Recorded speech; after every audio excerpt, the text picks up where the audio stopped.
Hey, welcome back to another episode of Outside In. Yo, go to source for honest conversations about relationships and marriage. So if you are ready, let's go. Okay, salam Ramadan everybody. Salam Ramadan. So kita Tak sabar nak buka. Sabar Aziz, sabar tak bagus tu cakap gitu. Tapi just a disclaimer, episode ini direcorded sebelum Ramadan ya. So kalau nampak ni pasal kita belum puasa lagi ya.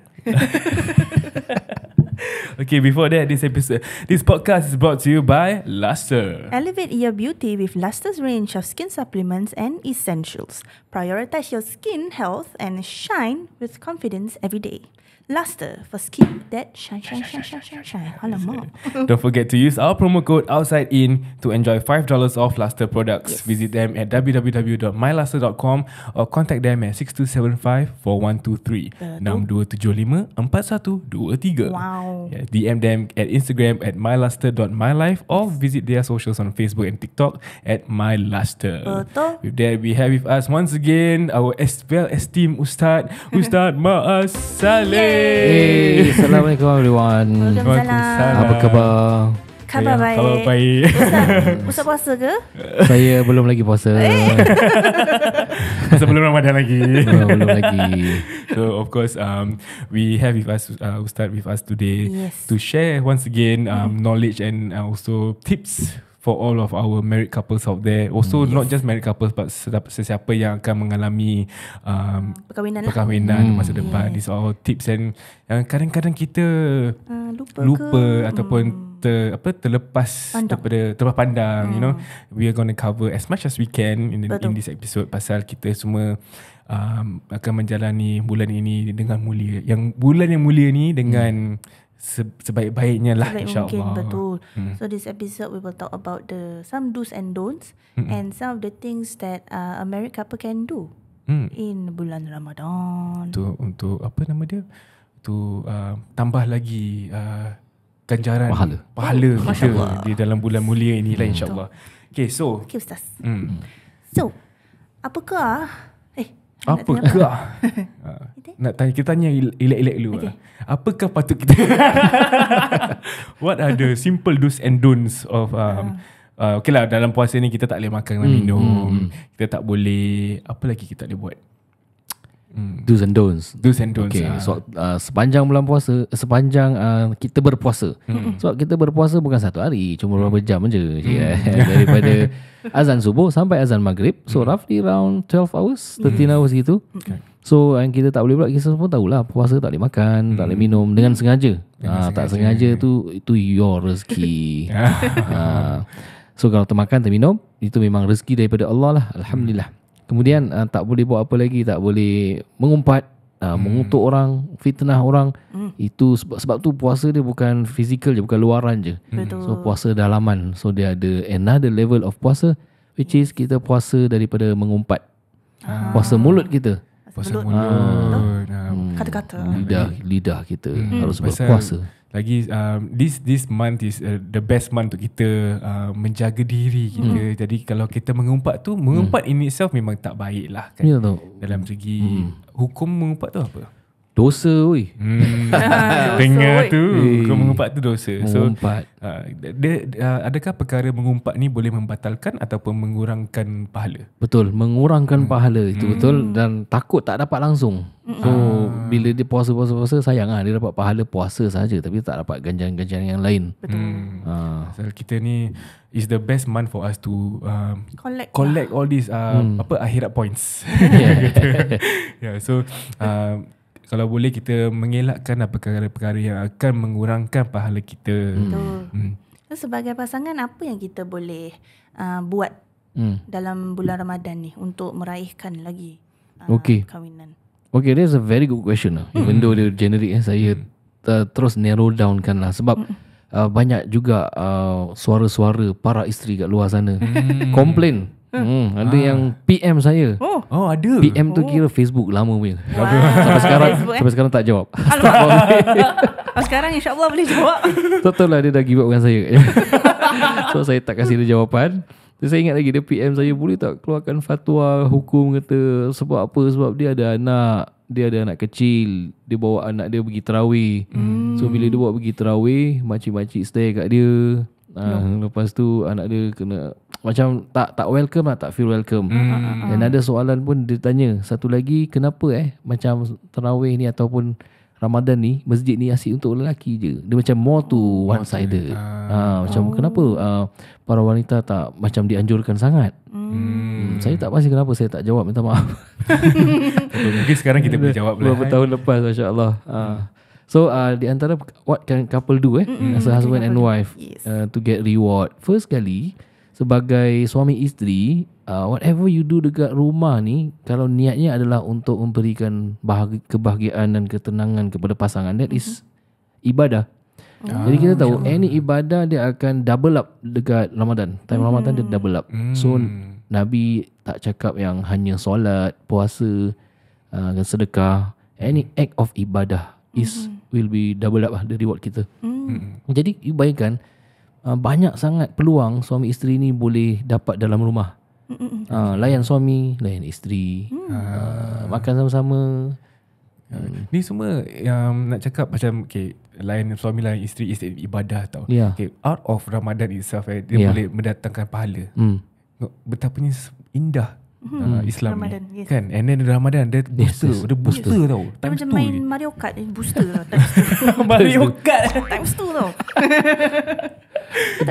So pasal macam Ustaz kata, ibadah bukan daripada segi yang benda-benda yang wajib, benda yang macam layan isteri, layan suami. I think in the previous episode yang kita ada dengan Ustaz pun, we talk about how we can improve our relationship. I think that in itself pun jadi sebagai ibadah juga untuk menjalankan. But I think in Ramadan, sebab kita menahan dahaga, menahan lapar, menahan marah, menahan segala-galanya. Kadang-kadang mood kita tak seindah lah kan. Mungkin itu sebabnya kalau kita dapat layan suami atau isteri kita dengan baik, dengan lembut, mungkin itu pasal kita punya pahala double-double. Kan?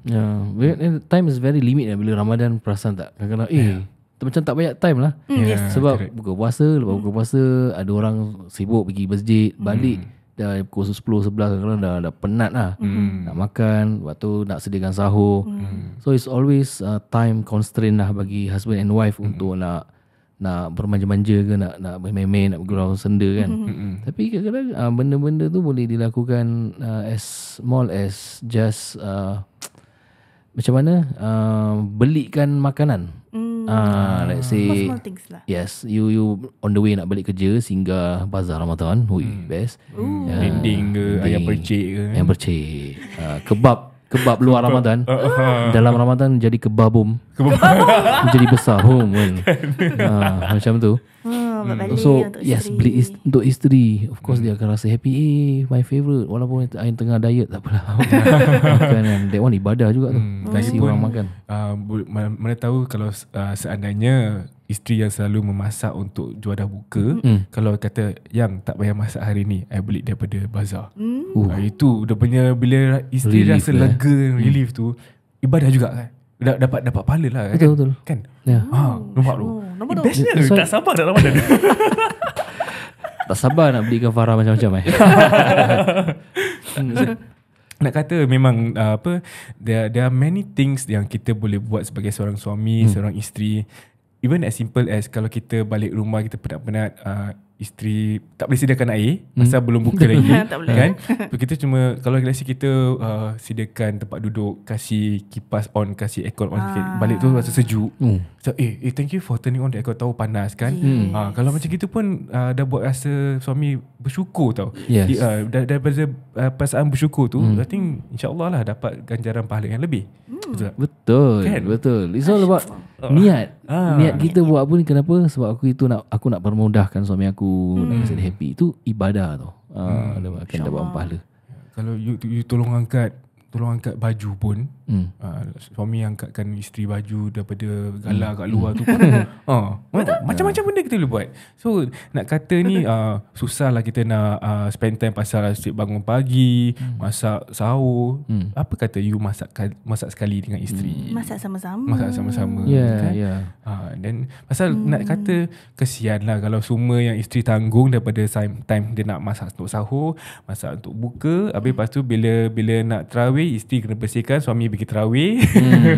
I think the way kita schedule kan kita punya masa. Sebab 30 hari ni memang banyak. Kira banyak planning kita kena buat. So saya kadang-kadang mengajar makcik-makcik kan, ni makcik-makcik, diorang dah fikir tau, alamak, apa nak masak kerana orang perempuan memang diorang punya fikiran ni lepas sahur je nak bini ni aku nak masak apa. Yes.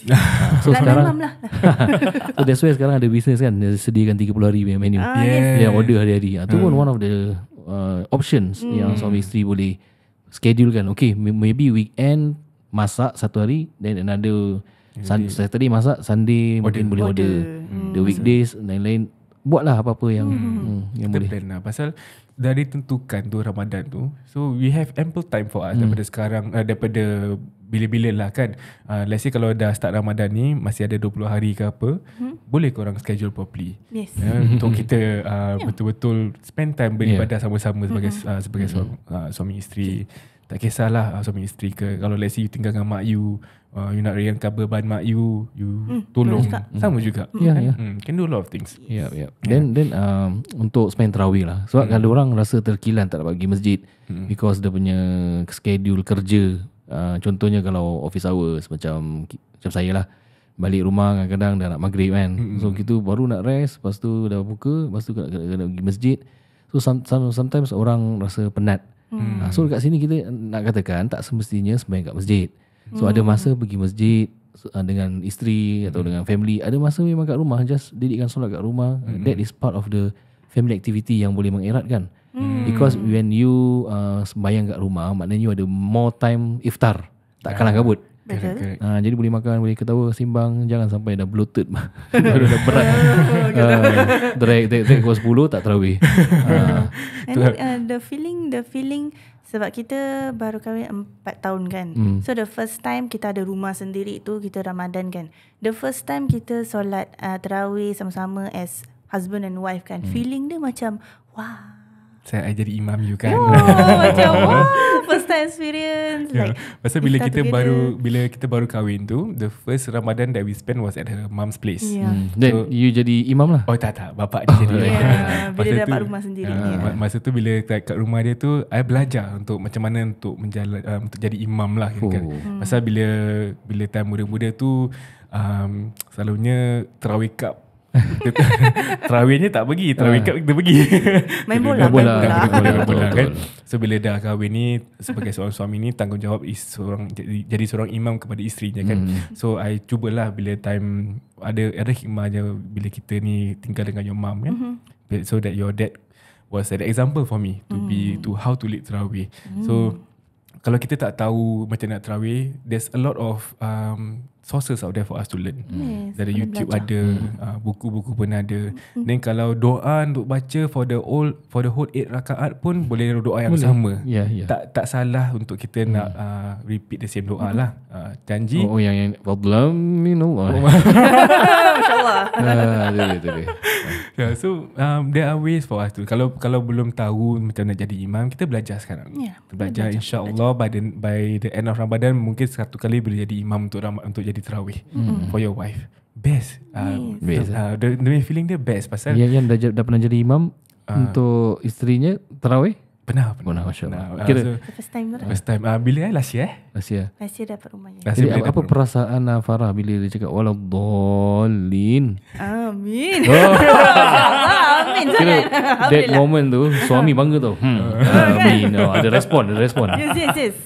Isterinya respon. Bila I first time okay, in terms of kita solat biasa tu biasalah kan. Tapi bila time tarawih tu, dia punya feeling of menjadi seorang imam untuk isteri time tarawih 8 rakaat tu macam lain tau rasa dia. Macam bangga dia lain macam kan. And then entah nak kata activity family macam Ustaz kata dia. Activity family tu dia betulnya I feel closer to my wife when I lead you in the in tarawih tu. Betul. So insyaAllah lah, I mean kalau kat luar sana kita tahu nak tarawih macam mana, cuba watch and watch tarawih dengan isteri sama-sama. Nikmat dia lain lah. Nikmat dia lain. InsyaAllah you should you all should experience sembahyang tarawih together dengan your wife, dengan your children. Yeah, it's different lah. Tapi banyak video yang saya pernah nampak yang tarawih, anak-anak kat belakang buat stand. Lama sangat. Climbing. Banyak-banyak seluar koyak, ketawa. Banyak video lah yang saya nampak. Tapi I think susah juga tau. Tak semua suami yang nak take up this role. Masya Allah. So kudos to Yan. Because ada suami yang saya tahu dia memang malu sangat. Sebab apa? Kadang-kadang isteri dia high expectation dekat suami. Dia nak suara macam Misyari. Nak suara tak sedap kan. Padahal dia abang rock. Dia karaoke sedap. Bila Quran, tengau.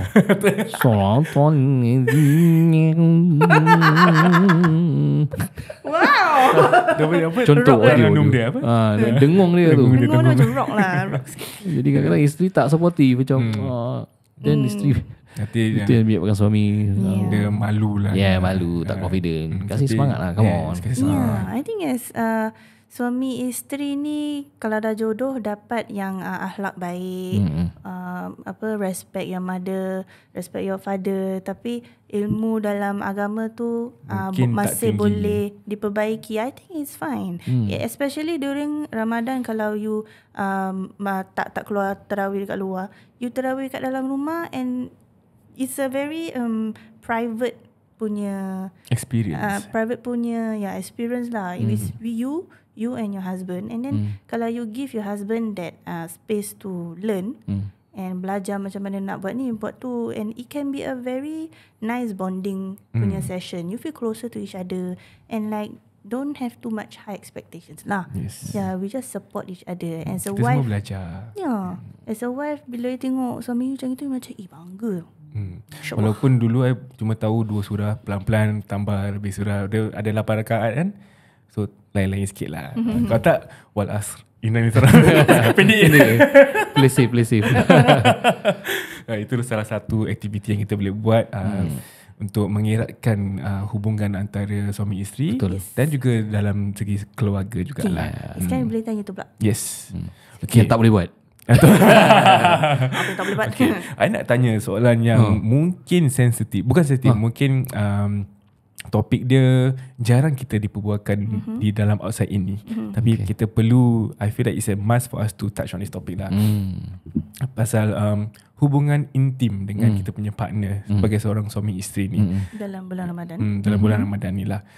Memang setahunya dalam bila time tengah puasa tu, daripada subuh sampai maghrib, memang tak boleh lah bersetubuh dengan isteri kan. Tapi selepas dah habis kita punya ibadah semua, boleh kita berintimate dengan isteri kita.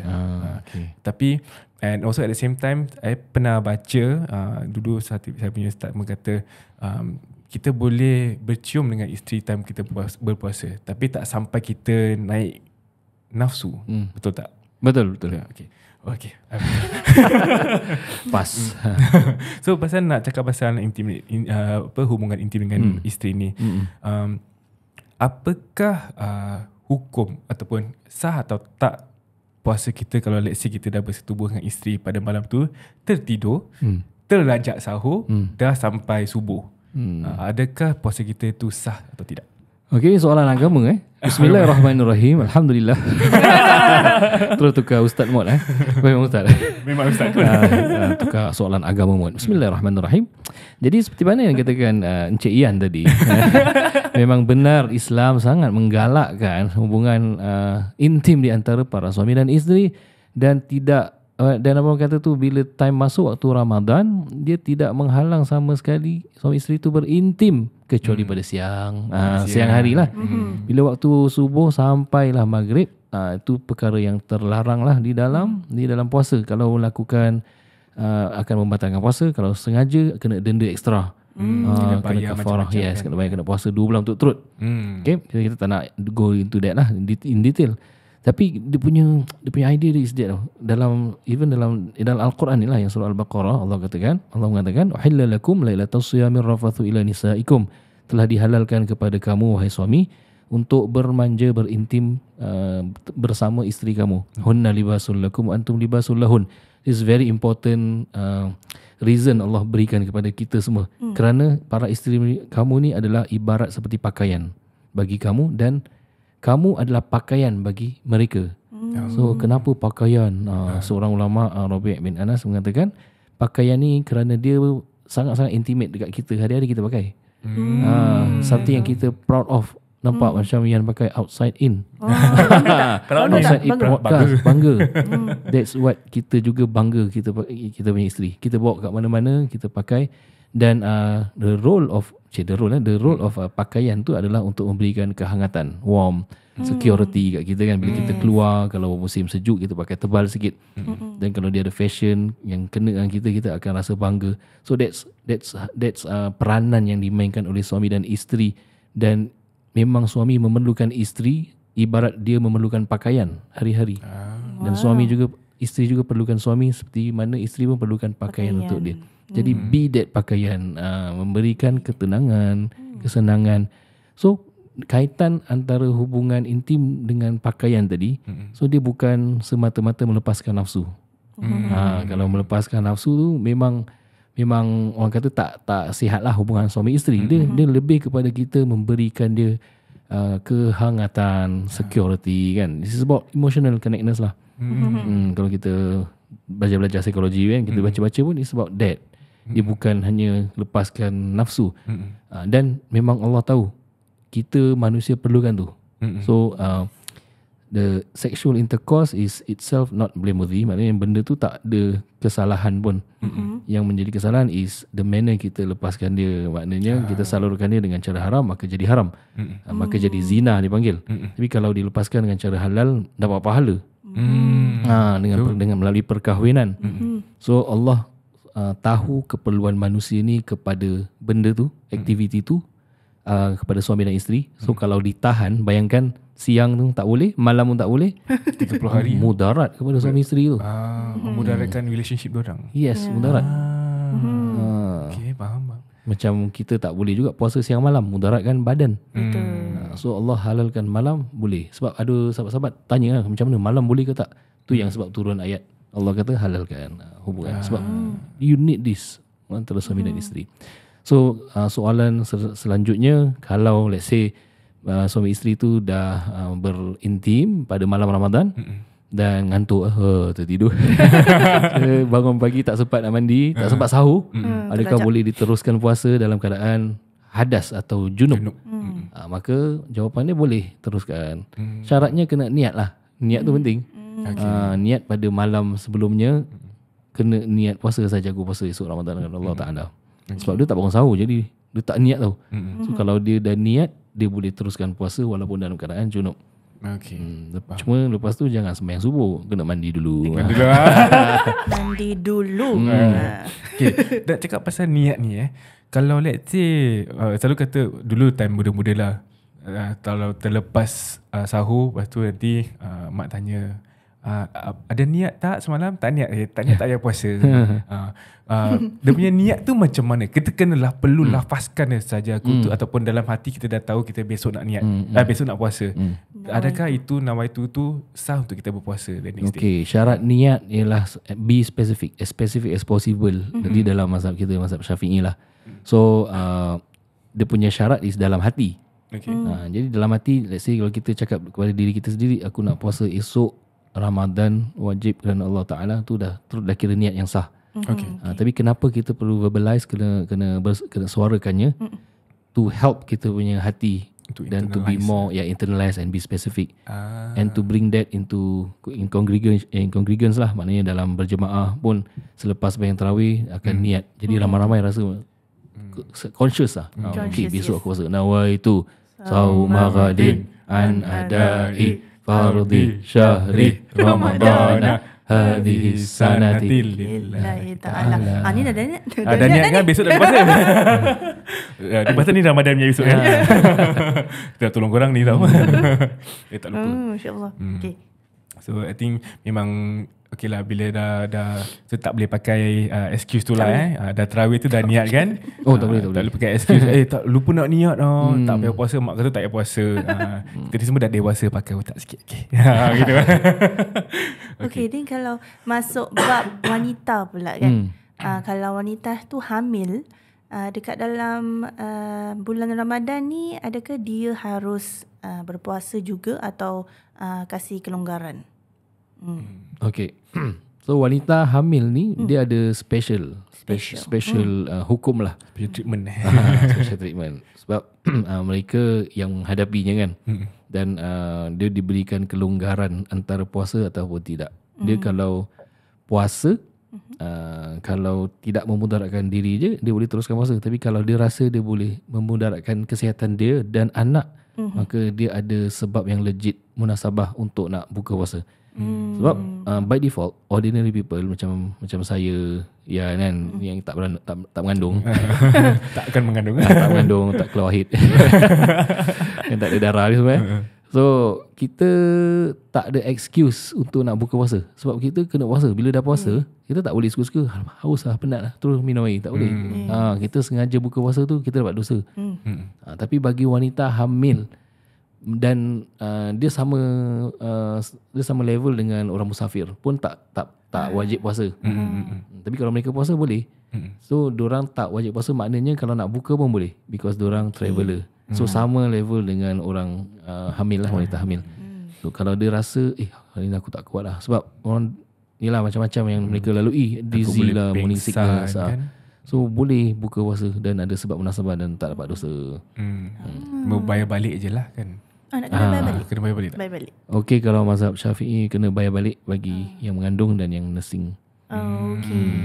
Berpuasa nursing pula. Buat the best lah, do the best. Tapi kalau tak dapat nak lakukan, ada pendapat yang lain juga yang diterima, sebab pendapat tu kuat juga daripada Ibn Abbas, daripada seorang sahabat. Dan walaupun keseluruhan daripada mazhab lain, tapi ia sesuatu keperluan bagi sebahagian wanita. Sebab you bayangkan kadang-kadang orang tu tak dapat puasa, let's say majority of Ramadan dia tak dapat puasa because dia dah tengah third trimester. Maknanya dah besar habis lah. Dah besar, dah sarat lah. Dia nak suruh puasa pun tak boleh. Jadi mungkin 20 hari dia miss. Lepas dah mengandung, dia kena apa? Nursing kan. So 2 years. Next year chances of jumpa Ramadan dia tengah nurse. Jadi bayangkan belasan hari. Tapi yang lama ni belum lagi bayar. Dah add dah banyak dah. Dah 2 bulan, 3 bulan nanti kan. Saya kesian tengok orang yang wanitanya nak bayar balik puasa memang banyak. Kita pun nasib baiklah lelaki tak kena gini. Kita sakit je yang kita tak puasa 7 hari kan. Jadi orang bayangkan yang belasan hari, 20 hari memang susah lah nak puasa, nak bayar balik. So dalam hal ini, kalau tak dapat nak benar-benar ikut kita punya mazhab Syafi'i, yang kita boleh ada pilihan untuk gunakan pendapat yang lain lah, iaitu bayar fidyah saja. Fidyah maknanya gantikan dengan 1 day 120, itu depends on the rate yearly yang Muiz setkan lah. Ada kelonggaran juga kan? Tapi try to stick yang the main option dulu lah. Main option lah. Only you know lah, you know bila you nak gunakan yang second ni. Lain lah kalau tiap-tiap tahun time Ramadan tengah mengandung. Asal mengandung Ramadan. Mengandung. Asal raya susah lah. Penat lah isteri. Raya ada baru. Lagi satu. Tapi itu mungkin ada macam gitu, tapi bolehlah bayar fidyah kan. Best option is to stick to bayar balik puasa dulu. Cuba. Kalau tak mampu baru bayar fidyah. Sebab kan kalau kita tak habis bayar puasa, kalau kita jumpa Ramadan lagi, dia double. Betul. Kan susah tu, bukan senang. Kan 20 hari kalau tak ni 40 tambah 20 60. Next month 60 tambah 2 120. 1 tahun puasa weh. Kesian aku urus kedengkit ni isteri nanti. Hutang duit tak ada, hutang puasa banyak. So itu lah. Apa lagi kita boleh tanya? Pasal nursing pula. Nursing kan kita I tanya I lelaki tahu. Boleh tanya kan. Pasal we have friends who are nursing mothers as well. Sekarang ni kan mungkin dalam bulan Ramadan dia masih menyusu bayi mereka. And patutkah mereka puasa, ataupun bila tengah menyusu tu sah tak puasa diorang? Tengah susu kan sah lah. Masih sah kan? Masih sah. Tapi kalau nak puasa, dia perlu puasa ataupun tak payah? Sama juga macam mengandung tadi. Kalau dia rasa dengan puasa melemahkan badannya, dan daripada lemah badannya kerana dia tak makan, dia tak produce susu, dan memudaratkan anak perlukan susu, then dia tak payah puasa. Dia excuse jugalah. Because tak dosa. Tak dosa. Tapi kalau tengah menyusukan tu, puasa dia masih sah lah. Masih sah. Okay. Kalau lelaki tak ada. Tak payah. No such thing. Anak menyusukan anak kau susu buat betul lelaki I pernah ada cerita. Ada satu ni pernah dengar lah. Dia kata aku bosi aku tak boleh puasa. Bosi? Betul Ustaz. I pernah dengar dia kata bosi tak boleh puasa. Betul dia isap rokok, dia minum. So dalam hati bosi ni apa? Bosi is hemorrhoids, which is penyakit dalam dari segi intestine kan. Adakah itu sebab yang kita boleh pakai untuk ni pasal tak puasa? Tak puasa. Tapi tak tahulah dia punya niat dia betul-betul dia hemorrhoid ke tidak lah kan. Sama ada dia memudaratkan badan dia sampai dia nak pingsan. Kalau dah sampai to that extent, buka je lah. Kita pun tak tahu kan. Mungkin ada levels di dalam orang sakit puasa tu. So kita sendiri akan tahulah our own body. Kalau let's say dalam the next half an hour you rasa kalau you tak minum air, you tak makan, you boleh pingsan. Then kita pasal bila kita dah pingsan tu, automatic batal puasa kita. Kan? So kalau kita nak prevent ourselves from falling into koma pula, pingsan ke apa, dan kita batalkan puasa kita untuk menyelamatkan diri. Itu boleh kan? Cuma kita bayar balik je lah lepas tu. Tapi insyaAllah kita semua sihat untuk menjalani Ramadan. Kita boleh jalankan dengan sempurna, sesempurna mungkin. Pasal this is the best. I mean of course kita pun kena jagalah diri kita kan? Malam tu minum air banyak-banyak, makan kurma pagi-pagi, pasal kurma tu energy. Tu ni macam-macam kita boleh buat untuk menjaga diri kita lah sebagai seorang manusia di dunia ni kan. So dalam I punya topik-topik ni apa lagi kita boleh tanya pasal puasa yang kita miss out? Pasal nak tahu juga, I nak tahu pasal ada kata yang kita ni time puasa ni kita tak boleh nak enjoy. Enjoy dari segi tak boleh, kalau kita tak buat apa-apa, lalai tak buat apa-apa, nanti kita punya puasa tak sah. Ada orang pernah kata gitu. Pernah dengar kalau kita tengok movie nanti puasa batal. Ini tu kita kena kerja, lepas tu kita kena ibadah je, tak ada buat apa-apa. Movie tak boleh tengok, TV tak boleh tengok. Ada yang macam gitu juga. Apakah betul atau tak betul this ayat ni? I think kita kena ikut kita punya pace. Pace di dalam beribadah ni lain orang lain. Ada orang wali Allah. Wali Allah level dia tinggi. So benda-benda yang benda yang kita buat ni ada level, pada level mereka ni sia-sia. Tapi level kita memang kita buat benda ni lah hari-hari kan, dan dia tak bawa dosa. So kalau orang tu baru-baru nak berjinak kepada agama, dia nak berubah, dia nak hijrah, so kebanyakan orang akan mulakan dalam Ramadan. So Ramadan is a new beginning, macam turning into a new leaf, macam gitulah. So orang baru nak start solat, nak baca Al-Quran, so follow your own pace lah. Kita tak boleh expect 24/7 dia dalam ibadah sahaja, tak tengok TV terus dah, tak tengok Netflix. No, maybe can control, can reduce, minimalize, tapi taklah macam, jangan jadikan Ramadan macam bulan-bulan yang lain. Itu je. So mungkin minimalkan dengan lebihkan ibadah. Tapi nak tengok TV tengok, silakan main bola, kalau boleh tahan main. Tapi at the same time pun kita kena ingat lah yang this is the best month for every Muslims in the world. Untuk dah dapat booster. Boleh kita lebihkan lagi amalan kita untuk kuatkan kita punya tiket to Jannah, insyaAllah. I nak tarik balik sikit. Ada satu last soalan nak kata. Pasal tadi Ustaz early on mention about nak bawa anak, nanti makcik-makcik semua marah pasal ada anak kat dalam masjid time tarawih ni. Pasal I pernah nampak satu video ni, ada satu imam ni dia berkata, jangan kita marah dengan anak yang dalam masjid tu. Pasal kalau kita marah lagi diorang tak nak datang masjid. Okay. So I saw that video and I was moved by that video. Pasal kita selalu dalam masjid kena jangan lari-lari, jangan main-main. So when I saw that video, ada segelintir yang terfikirlah. Pasal I've seen my friends Insta story semua, dia dah bawa anak dia, nanti makcik-makcik semua macam jaga anak boleh tak? Apakah kita boleh maybe we can use this space to remind our parent friends about what we can do. Siapa yang belum ada anak, atau bila kita pergi tarawih ke, kita nampak anak-anak kecil yang sedang bergembira di tempat solat tu, apa yang kita boleh buat untuk kita mengelakkan daripada memarahi anak-anak ni semua?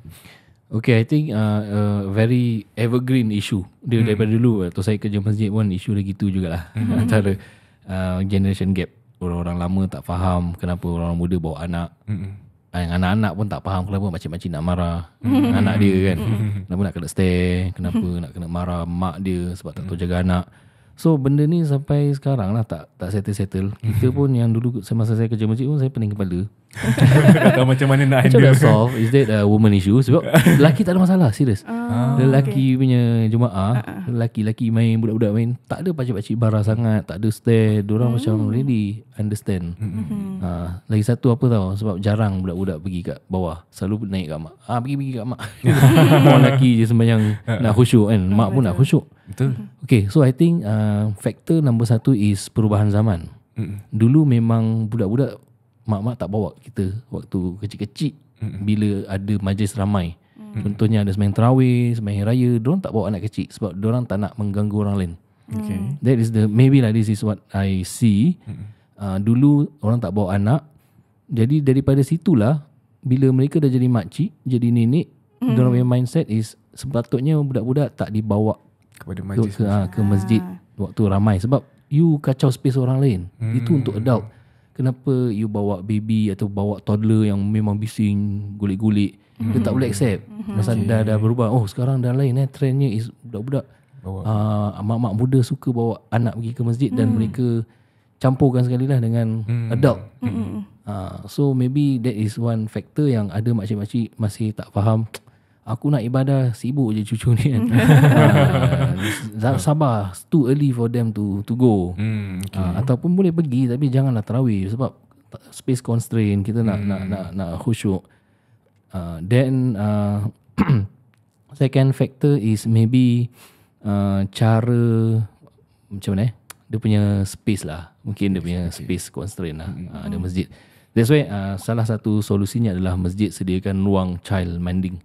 Ataupun family friendly, ataupun mak dengan anak ada ruang khusus. Okay, like dekat classroom, okay ini untuk mak dengan anak je. Itu efektif juga. Ada sebahagian masjid buat. So anak-anak dengan mak kumpul kat situ. Satu side bising-bising kat situ. Okay. Ramai-ramai kat situ. Ini ada way juga. Ada yang buat child minding. Maknanya the more staff kena extra effort lah, kena kerja. Diorang buat aktiviti untuk budak-budak yang mak semua sembahyang, budak-budak kat situ. Efektif juga. Dia win-win semua pihak. Tapi budak-budak nak main siang pun boleh main. Dia nak rasa feel masjid. Ada orang argue gitu. So mak-mak muda, no, I want them to feel masjid. Nampak semua orang sembahyang, bukan datang main-main lagi. So at the end of the day, kita sebagai orang masjid, kerja masjid dulu, pening lah, tak boleh nak cater to all needs. Masing-masing ada sendiri-sendiri punya pendapat lah. Kalau 100 orang minta 100 request, takkan dah 100 kali nak tukar kan? Betul. Yang aircon lah, kipas lah, macam-macam. Itulah, lagi-lagi ibadah dekat masjid ni macam-macam. Ramai lah orang yang tengah tarawih ni kan. So I think minta maaf jalan tengahnya adalah jangan bawa hari-hari lah. Bawa sekali-sekala ujung minggu, satu kali bawa, dan kena be mindful of surroundings juga. Pada saya, concern daripada seniors pun legit juga. Mereka nak space, dan anak kita ni kalau kita rasa dia jenis yang terlalu baik kan, suka merayap, kalau gitu jangan bawa dulu, ataupun yalah jauh-jauh lah daripada tempat awam. Bukan tempat awam, maknanya tempat the main prayer hall. So pergi luar sikit ke, ke belakang ke. You know your own child macam mana. Be responsible lah. Bukan kita nak halau. Yes. Kita kena be mindful of the people around us. Yep. Boleh bawa pada waktu lain yang tak ramai orang. Waktu Zuhur ke, buka puasa sama-sama kat situ. Betul. Sekali-sekala bawa seminggu sekali. Kalau hari-hari kesian juga makcik tu kan. Asyik kena tudung kena tarik ke. Kena pijak. Itu dah biasa, perkara biasa. There's always a solution for everything. Bawa telekung dia lagi teruk. Sembunyi bawah telekung. I pernah nampak video juga. So itulah some of the do's and don'ts, some of the tips that our Ustaz Maaz has shared with us today. InsyaAllah. We hope that whatever that we shared today is beneficial lah. Especially for this month of Ramadan. Then all of us can, kalau let's say korang ada apa-apa soalan yang nak tanya Ustaz, silakan. Boleh contact Ustaz di boleh contact Ustaz tak? Takut DM boleh DM Ustaz di Instagram, di Instagram handle-nya Maaz Salim, ataupun di TikTok The Content Kadi. Kan? Kalau korang malu nak DM Ustaz, korang DM kita tanyakan. InsyaAllah. At the same time, bulan ni bulan Ramadan, bulan depan bulan Syawal, kita berraya kan. Hari raya nak nampak berseri sikit, nak lawa kan, skin smooth lah, nak makeup nak nice lagi kan? Ni kan satu bulan kita boleh detox juga kan. Betul. So couple it together with the products from Luster. My Luster. So this podcast is brought to you by Luster. Elevate your beauty with Luster's range of skin supplements and essentials. Prioritize your skin health and shine with confidence every day. Luster, for skin that shine. Yeah, don't forget to use our promo code OUTSIDEIN to enjoy $5 off Luster products. Visit them at www.myluster.com or contact them at 6275-4123. 6275-4123. Can also DM them at Instagram at myluster.mylife or contact them at their socials on Facebook and TikTok at myluster. Betul. Then once again, terima kasih Ustaz Maaz for sharing with us today.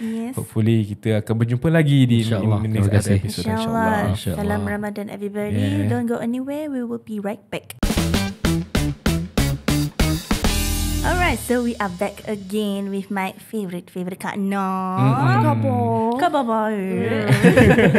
So, tapi this time we'll be talking about more products from Luster. So, elevate your beauty with Luster's range of skin supplement and essential. Ni Kak Jah keluar. Prioritize your skin health and shine with confidence every day. Luster, for skin that shine. Okay, jangan lupa promote code kita Outside In untuk enjoy $5 off Luster products. Visit kat www.myluster.com or call them at 6275-4123 6275-4123. DM mereka di Instagram at myluster.mylife or Facebook at TikTok at myluster. So jadi Kak Noh hari ni nak sembang apa Kak Noh? Kita nak cakap pasal ni Skin Pro, Women's Plus dengan Collagen. Sebab sekarang tengah bulan puasa kan. Ya betul. Kita dapat banyak soalan orang tanya. How to eat bila bulan puasa? Kan tak boleh makan, tak boleh minum kan. Betul.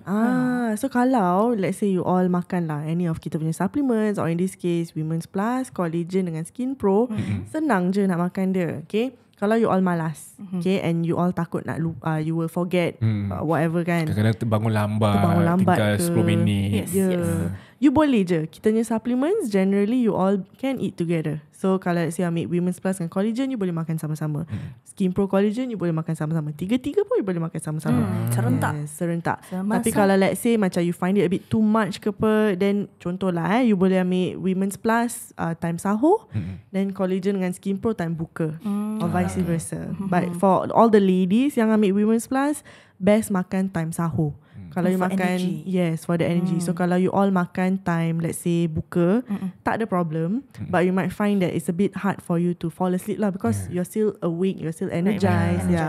So Women's Plus ni dia memang it's not just for like supporting you punya hormones and stuff, but one of the main functions is to also give energy. So best kalau you all makan time sahur. So very senang je. Lagi-lagi kalau let's say terlupa, let's say tinggal 5 minit sahur tu kan, alamak nak makan kurma dulu. Sunnah. Kurma, minum air susu, air, Women Plus. Tiga-tiga sekali.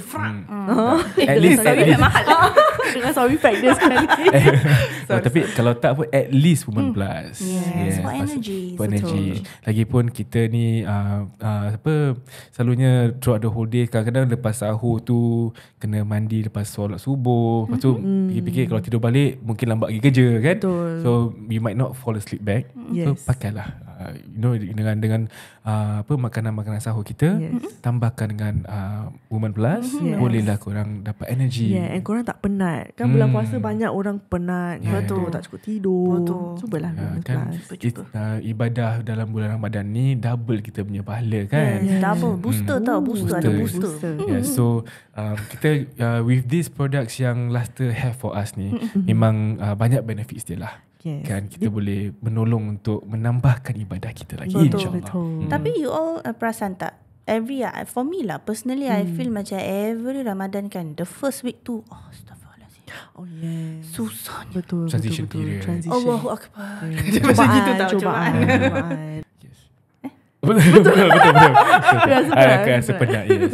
Then at the same time also pasal bila dah lepas buka, dah maghrib, dah isyak, dah tarawih tu, sebelum tidur makan pilu. Yes, betul. Boleh juga. Boleh. Nak makan time buka boleh tak? Boleh aja. Tapi best lah Women's Plus pagi, then Collagen or Skin Pro malam. Yes.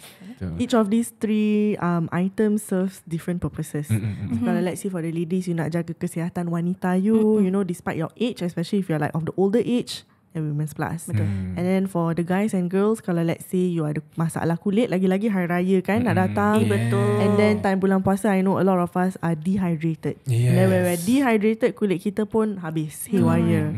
So kalau you nak Macam control kalau you nak macam Sahara Desert. Sahara Desert. Bukan macam Farah. I dengar macam Farah macam Itu dah defensive. So kalau you all ada masalah kulit juga, kulit kering ke, you know, breakouts and stuff, and you want to, you know, prep yourself before Raya comes, Skin Pro. Sebab kenapa kita nak kulit kita slay. Period. Yes. Tolong. Ada pandai. I selalu cantik tau dia kan. I tahu dia slay. Yes. Oh my God. Now that you say, I macam malu. I can't say. It's embarrassing. Lepas tu last but not least, kita punya collagen untuk you punya rambut. You know, rambut nak lawa kan, untuk raya. Kuku. Habis kalau orang-orang tua sikit lah, orang golden age, you punya otot-otot semua sakit. Kan hari raya nak jalan banyak kan, Banyak jalan. visit. Betul. You boleh makan collagen, jadi you boleh jalan banyak. Betul. So these 3 has different functions. So it really depends on what you are looking to aim for lah. You nak work on you punya kulit ke, kesihatan umum you ke. Untuk I definitely kulit. I nak raya muka I macam tomato.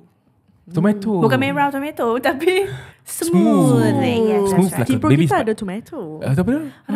Lycopene is the ingredient found in kulit tomato. Hey, I tak tahu cerita. Interesting. Yes. Fun fact. Fun fact of the day. So maybe pun let's say lah, untuk kalau nak for Women's Plus, untuk let's say your mum tak bekerja kat rumah, tapi selalunya mak-mak kita yang masak sahur, dia bangun pagi masak sahur, dia lepas satu hari tu dia masak untuk buka pula, lepas tu nak tarawih, jaga rumah, jaga cucu, mak you semua penat. So belikanlah mak you Woman Plus at least. Dapat pahala, double the pahala kalau you spoil your loved ones with barang-barang Luster. InsyaAllah. Dengan ada promo code kan? Ada promo Apa tu code promo code kita? Outside in. Pasal promo code ni $5 off tu, you simpan $5 ni, simpan, boleh beli lagi. Yes, insyaAllah boleh lagi.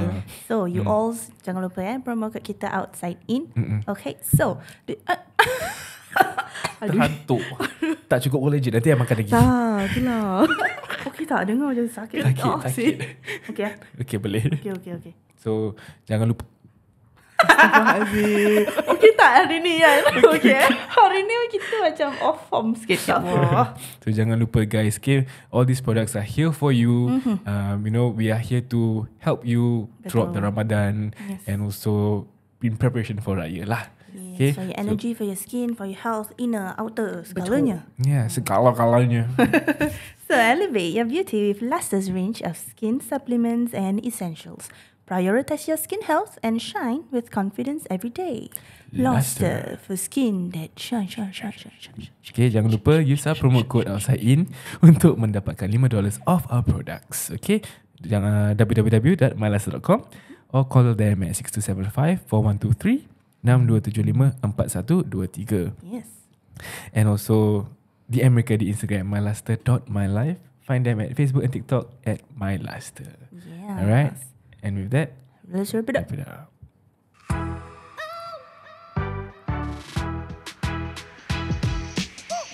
Right, we have come to the end of another episode of Outside In. Yes, if you like what you hear, please follow us on all our socials: Instagram, TikTok, Spotify and YouTube. Don't forget to subscribe to YouTube and rate our Spotify. Thank you very much. Love you. Alright, see you next time. Bye-bye. Assalamualaikum.